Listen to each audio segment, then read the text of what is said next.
Welcome to my YouTube channel.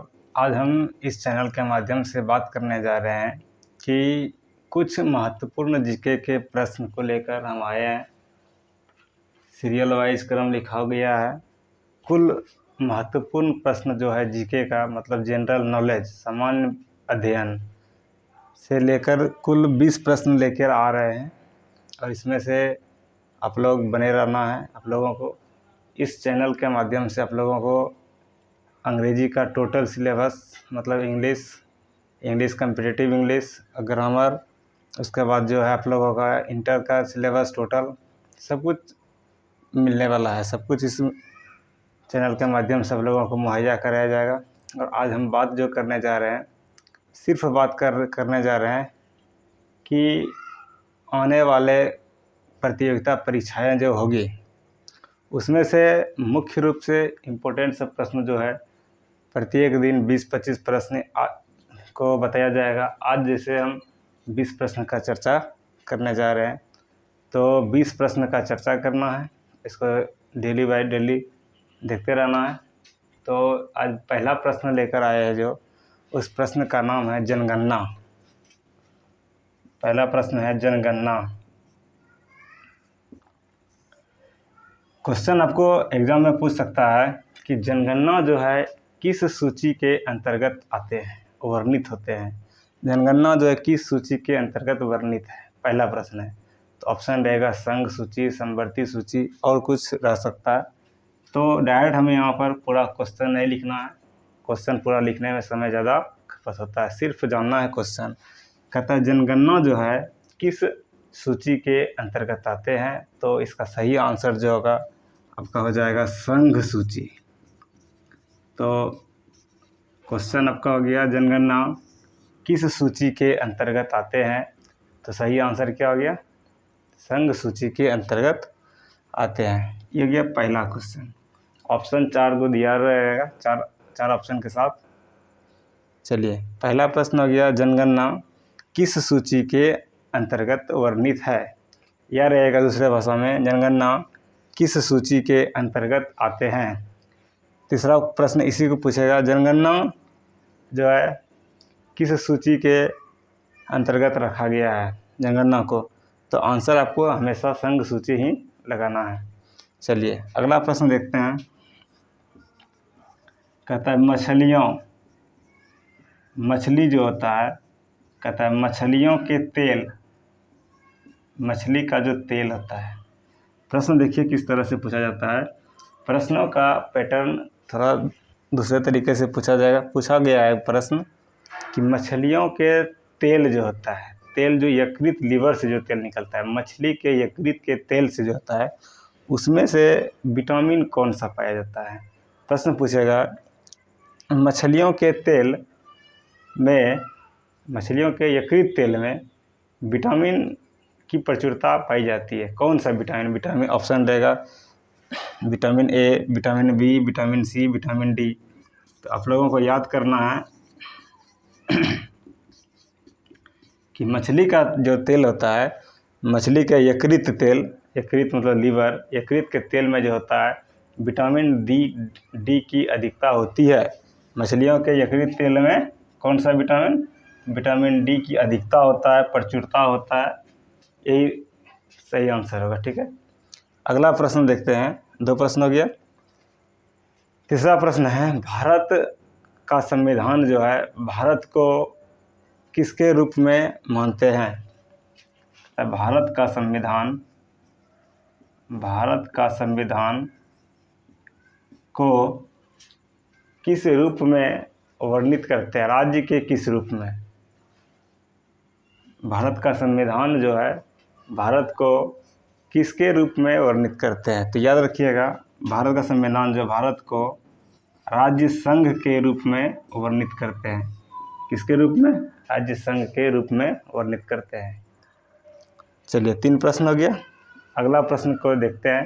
कहता है चुलबुल परियोजना, चुलबुल नहीं तुलबुल यहाँ लिखते हैं तो है चुलबुल परियोजना। चुलबुल परियोजना 4 ऑप्शन के साथ पूछा जाएगा। कहता है तुलबुल परियोजना जो है पूछेगा क्वेश्चन कि किस नदी पर स्थित है।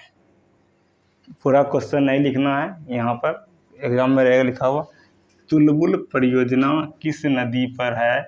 तो आप लोगों को सही आंसर करना है झेलम नदी। ऑप्शन में 4 नदी रहेगा, गंगा नदी, यमुना नदी, कोसी नदी, एक नदी झेलम भी रहेगा। जो राइट आंसर होगा उसके बारे में भी चर्चा क्या हुआ रहेगा। क्वेश्चन हो गया तुलबुल परियोजना किस नदी पर स्थित है। तो इसका राइट आंसर जो होगा आपका हो जाएगा झेलम नदी। अगला प्रश्न है बाबरनामा एक पुस्तक का नाम है। बाबरनामा कहता है बाबरनामा एक पुस्तक का नाम है। इस बाबरनामा पुस्तक के लेखक कौन है, रचयिता कौन है। मतलब कहता है बाबरनामा जो एक किताब है, पुस्तक, इसको किसके द्वारा लिखा गया है। तो ऑप्शन रहेगा अकबर, बाबर, बीरबल, शाहजहां, बहुत कुछ रह सकता है। तो याद रखिएगा बाबरनामा जो है बाबर के द्वारा ही लिखा गया है, लेखक का नाम है।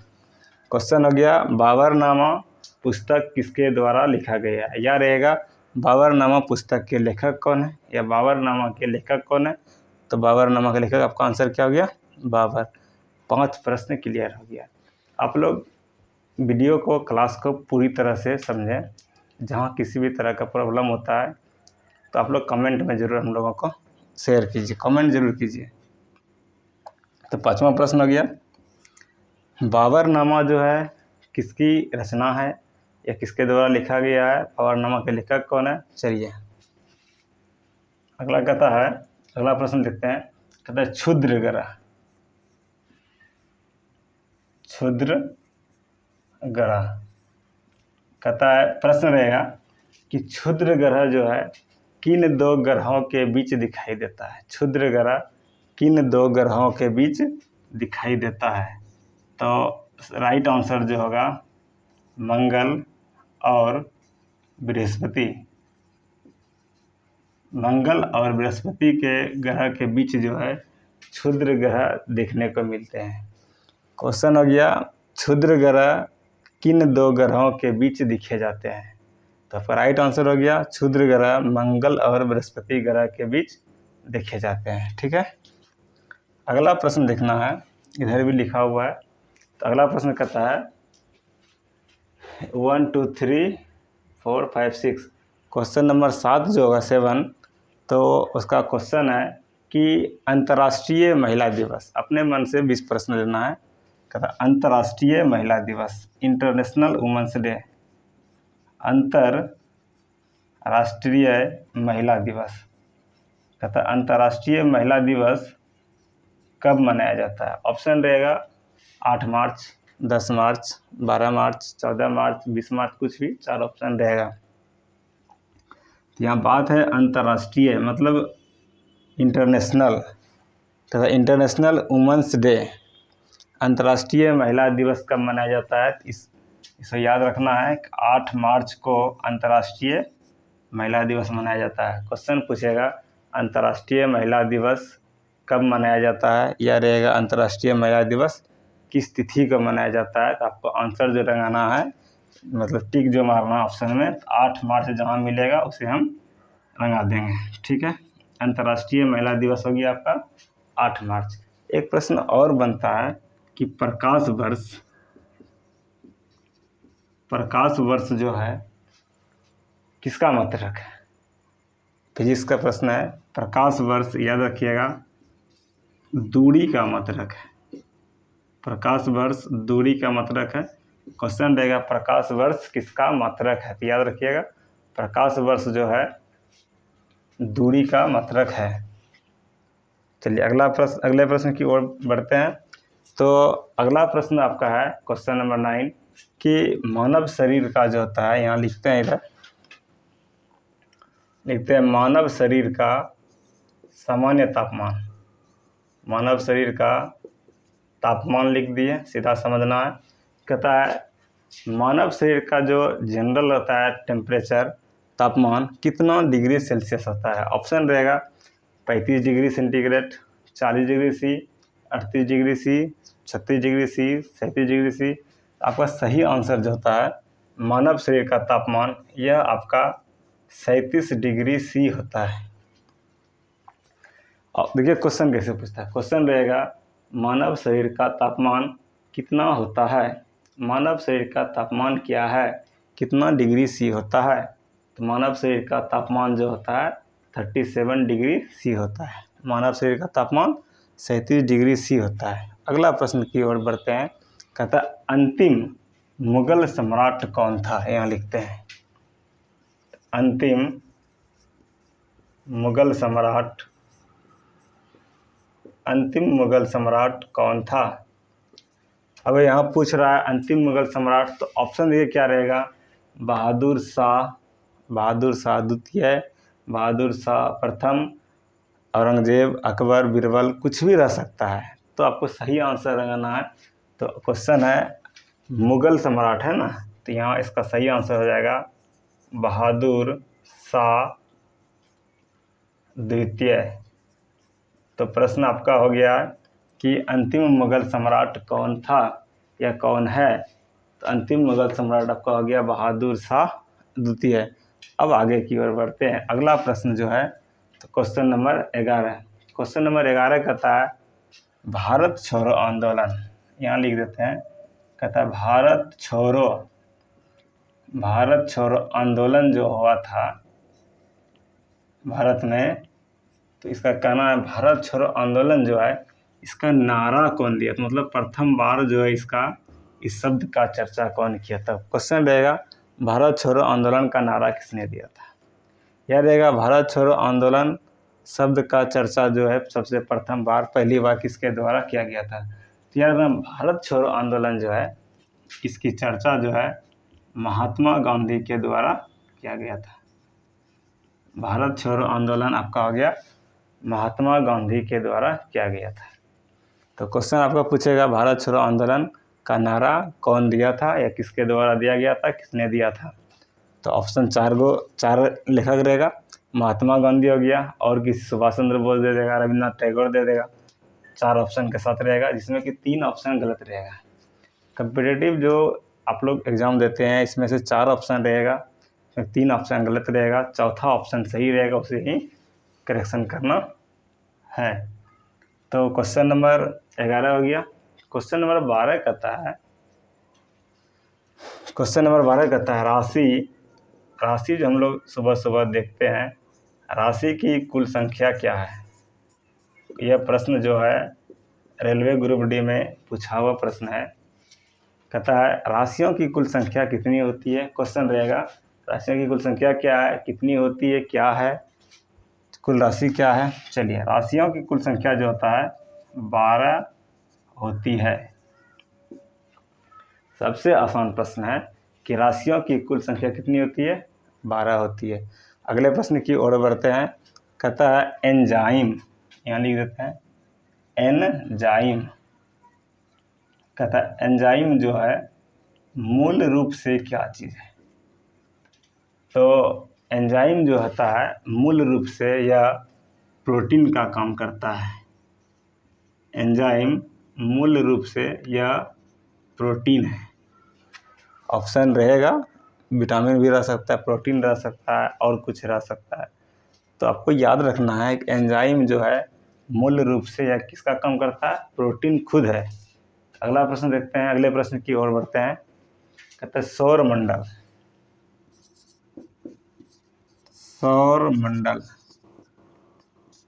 सौरमंडल जो है का सबसे बड़ा बोलते हैं सबसे चमकीला ग्रह कौन सा है। सौरमंडल का सबसे चमकीला ग्रह, कहता है सौरमंडल का सबसे चमकीला ग्रह कौन सा है। तो ऑप्शन रहेगा मंगल, बुध, गुरु, शुक्र। चलिए तो आपका राइट आंसर जो होगा यह हो जाएगा सौरमंडल का सबसे चमकीला ग्रह आपका हो जाएगा शुक्र। सौरमंडल का सबसे चमकीला ग्रह शुक्र। अगले प्रश्न की ओर चलते हैं। अगला प्रश्न कहता है बिंदुसार जो है किस वंश का शासक था। सब हिस्ट्री जब क्लास होगा डिटेल से तब आपको डिटेल से बताया जाएगा। बिंदुसार शासक था। क्वेश्चन है बिंदुसार शासक था, इसका मतलब हुआ बिंदुसार जो है किस वंश का शासक था। ऑप्शन रहेगा मौर्य वंश, उसके बाद शक वंश, कुषाण वंश, कण्व वंश। तो इसका राइट आंसर जो होगा, बिंदुसार के बारे में जब चर्चा होगा तो बिंदुसार शासक जो था कहता है किस वंश का था, तो बिंदुसार शासक जो था आपका मौर्य वंश का शासक था। बिंदुसार किस वंश का शासक था, मौर्य वंश का। चलिए, इस प्रकार से 15 प्रश्न क्लियर होता है और आगे बढ़ते हैं। मतलब 15 प्रश्न, 15वां प्रश्न जो है बिंदुसार कहाँ का किस वंश का शासक था, तो आपका राइट आंसर आ गया मौर्य वंश। तो 15 प्रश्न समाप्त होने के बाद आगे बढ़ते हैं। Question number 16। क्वेश्चन नंबर 16 कहता है कि लिंगराज मंदिर, एक मंदिर का नाम है, उस मंदिर का नाम है लिंगराज मंदिर। चलिए, लिंगराज मंदिर कहता है लिंगराज मंदिर जो है, क्वेश्चन है लिंगराज मंदिर स्थित है। स्थित मतलब कहाँ पर बना हुआ है, कहाँ इसकी स्थापना हुई है। लिंगराज मंदिर स्थित है, यह रहेगा प्रश्न, लिंगराज मंदिर कहाँ स्थित है। तो तीसरे तरीका से पूछा जाएगा लिंगराज मंदिर कहाँ बनाया गया है। तो आप लोगों को याद रखना है लिंगराज मंदिर जो है भुवनेश्वर एक जगह है भुवनेश्वर।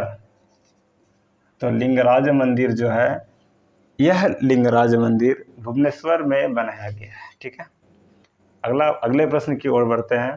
कहता है मकाऊ एक जगह है। कहता है मकाऊ की मुद्रा, वहाँ जो उस देश में पैसा जो चलता है, कहता है मकाऊ की मुद्रा जो है इसको क्या कहा जाता है। मकाऊ की मुद्रा को किसके नाम से जानते हैं, मकाऊ की मुद्रा का क्या नाम है। तो इसे जो हम लोग जानते हैं, मकाऊ की मुद्रा को पटाका कहा जाता है। क्या कहा जाता है, पटाका। मकाऊ की मुद्रा को पटाका कहा जाता है। चलिए, अगले प्रश्न की ओर हम बढ़ते हैं। तो क्वेश्चन नंबर 18 आपका होगा। तो 18 नंबर प्रश्न जो है कहता है सिनेमा का आविष्कार, फिल्म जगत जो हुआ था। तो जब सिनेमा का आविष्कार हुआ था, ये पूछा हुआ प्रश्न है कि सिनेमा का आविष्कार जो है किसके द्वारा किया गया था। तो आंसर होगा निकोलस एवं जीन लुथिये। निकोलस एवं जीन लुथिये दो व्यक्ति का नाम है। कहता है सिनेमा का आविष्कार जो है कब हुआ था। इसका राइट आंसर होगा सिनेमा का आविष्कार जो है निकोलस एवं जीन लुथिये के द्वारा किया गया था। सिनेमा का आविष्कार किसने किया था, निकोलस एवं जीन लुथिये ने। चलिए, अगला प्रश्न पढ़ते हैं। पृथ्वी, क्वेश्चन नंबर 9 होगा यहाँ पर, मतलब 19 नंबर होगा। कहता है पृथ्वी जो है, अगले प्रश्न की ओर है। कहते हैं पृथ्वी एकमात्र उपग्रह है। पृथ्वी एकमात्र उपग्रह है। कहता है पृथ्वी जो है एकमात्र उपग्रह है, किसका एकमात्र उपग्रह है। तो इसका राइट आंसर होगा मून मतलब चंद्रमा। पृथ्वी एकमात्र उपग्रह है, किसका है। क्वेश्चन रहेगा पृथ्वी किसका उपग्रह है, एकमात्र उपग्रह। आंसर होगा पृथ्वी जो है एकमात्र चंद्रमा का एकमात्र उपग्रह है। तो इस प्रकार से आप लोगों को यहाँ पर कुल मिलाकर 19 प्रश्न का व्याख्या हुआ है। तो 19 प्रश्न जानने के बाद एक प्रश्न होमवर्क के रूप में आप लोग लिख सकते हैं, समझ सकते हैं। कमेंट में इसका आंसर चाहिए। कहता हर्ष एक व्यक्ति का नाम था। हर्ष जो है एक व्यक्ति का नाम था। कहता हर्ष जो है, हर्ष का राजकवि कौन था। हर्ष का राजकवि के बारे में चर्चा करना है, यह आपको आंसर कमेंट में देना है। तो हर्ष का राजकवि ये आपका होमवर्क हो गया HW। अगले क्लास में इसके बारे में चर्चा करेंगे। चलिए, अब एक और से एक बार रिपीट कर देते हैं।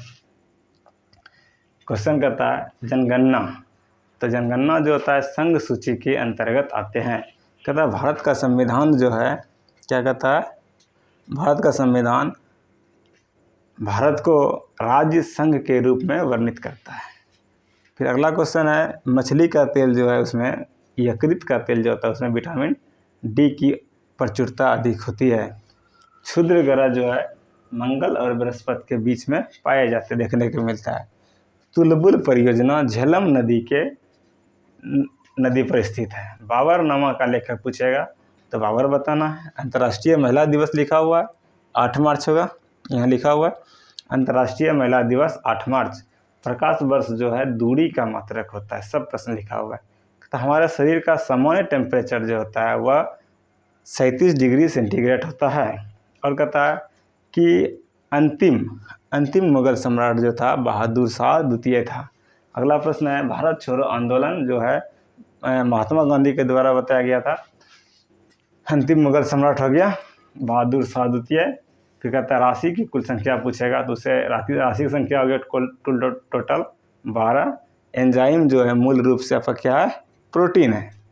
एंजाइम मूल रूप से क्या है, प्रोटीन है। सौर मंडल में जो है, सौर मंडल का सबसे चमकीला ग्रह अगर पूछेगा तो आपको बताना है शुक्र ग्रह है। पूछेगा बिंदुसार किस वंश का शासक था, तो मौर्य वंश। ठीक है, चलिए मौर्य वंश हो गया। मकाओ की मुद्रा जो है उसे पटाखा कहा जाता है। लिंगराज मंदिर के चर्चा होगा तो भुवनेश्वर में हो जाएगा। सिनेमा का आविष्कार जब पूछेगा तो निकोलस एवं जीन लुथिये। कहता है पृथ्वी जो है एकमात्र उपग्रह है, किसका है, पृथ्वी एकमात्र उपग्रह है, किसका है, चंद्रमा का है। और आप लोगों को होमवर्क के रूप में एक प्रश्न दिया जा रहा है, उस प्रश्न का नाम है हर्ष का राजकवि कौन था। आप लोग हर्ष का राजकवि का नाम जो है कमेंट में ज़रूर कीजिए। वीडियो को पूरा देखिए, पूरी तरह से देखिए, तब वीडियो को आपको समझ में आ सकता है, आएगा। पूरा वीडियो देखने के बाद यह वीडियो कैसा लगा, अच्छा लगा, ख़राब लगा, कहाँ मतलब किस प्रश्न में प्रॉब्लम आए, आप लोग कमेंट में ज़रूर कीजिए और अपने दोस्तों के साथ ज़्यादा से ज़्यादा शेयर कीजिए। ओके, मिलते हैं अगले क्लास में।